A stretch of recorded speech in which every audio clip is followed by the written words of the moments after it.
For generations, Cliff Richard was never just a singer. He was a presence woven quietly into everyday moments. His voice lived in radios during long drives, in living rooms during family gatherings, and in the background of summers that people still remember fondly. When Cliff says music holds a very big meaning for him, it is not a rehearsed phrase, but a lived truth shaped by decades of joy, doubt, loss, and endurance. Now in his 80s, with the roar of constant applause softened by time, he speaks with a calm clarity earned only through experience. His reflections today are less about success and more about survival, about what remains when fame no longer defines the day. What emerges is not a story of celebrity, but of a man who stayed standing through change and learned how to listen to life as carefully as he once listened to melody. A childhood shaped by displacement and change. Before the spotlight ever found him, Cliff Richard was Harry Roger Webb, born in 1940 in Lucknow, British India, into a modest but close-knit family. His early years were marked by warmth, routine, and the steady presence of his parents and sisters. Yet history intervened.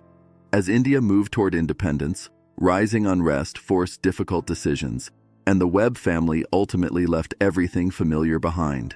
In 1948, they arrived in post-war England, a country still recovering, colder in climate and spirit. Adjusting was not easy. Homes were smaller, resources limited, and belonging had to be earned. Cliff attended several schools before settling in Cheshunt, where the family finally found stability. Those formative years taught him adaptability and resilience, lessons that would quietly guide him throughout a life spent constantly adjusting to change, scrutiny, and reinvention. Finding identity through music. Music entered Cliff's life not through ambition, but instinct. Like many young people in post-war Britain, he was drawn to sound as escape.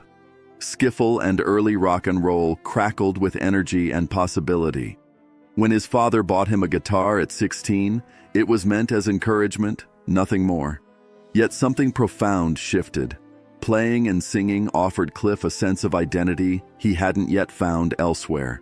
It wasn't about fame, it was about feeling seen. He joined small groups, practiced relentlessly, and slowly gained confidence. Music gave him direction when the future felt uncertain. Without fully realizing it, Harry Webb was transforming into someone new, someone braver. What began as curiosity became purpose, and purpose became a path forward. Music wasn't an accessory to his life. It became the language through which he understood himself, becoming Cliff Richard and claiming the stage. Adopting the name Cliff Richard marked more than a rebrand. It marked a psychological shift. Inspired by the boldness of American rock and roll, particularly Little Richard, Cliff found permission to step outside his reserved nature. On stage, he stood taller, sang louder, and took risks he never would have taken as Harry Webb. Early performances were raw and imperfect, but they carried conviction. When he recorded Move It in 1958, no one expected history to tilt. Yet the song's energy felt unmistakably new, rebellious, and British. Audiences responded immediately. The track reshaped the sound of popular music in the UK and announced the arrival of a homegrown rock star. Cliff wasn't just succeeding, he was helping define an era. From that moment on, there was no turning back. Fame, faith, and evolution. As his career accelerated, Cliff's life expanded beyond music into film, television, and relentless touring. Success arrived quickly and stayed, but it never left him unchanged. Over time, his relationship with music evolved, just as his relationship with faith deepened.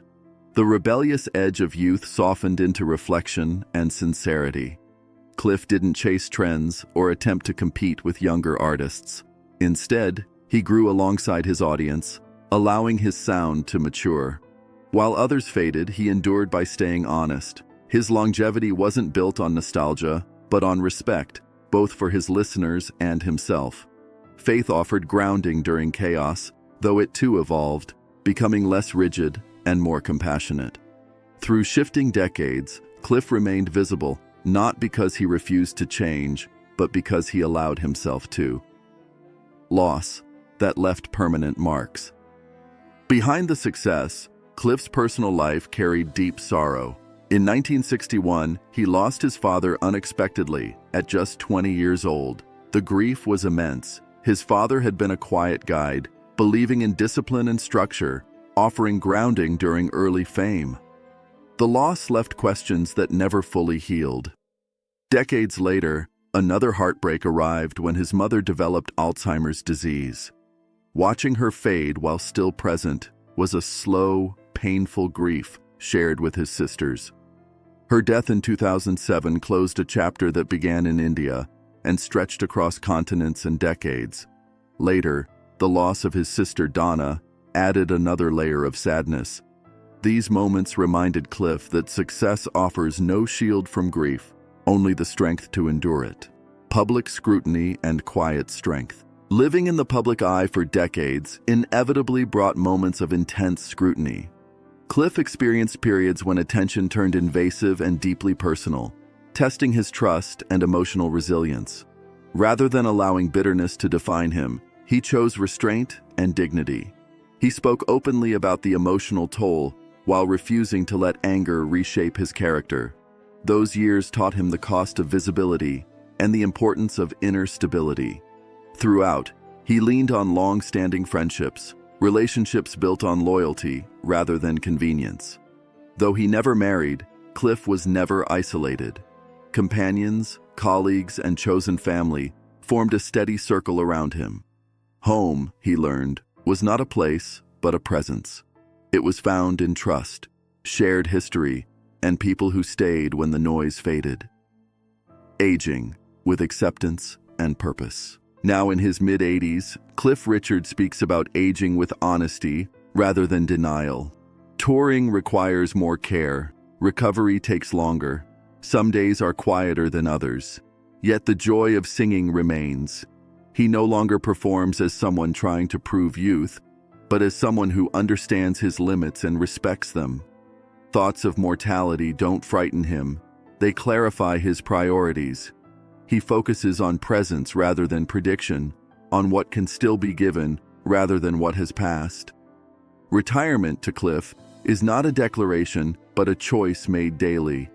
If the music still calls, he answers. If rest is needed, he listens.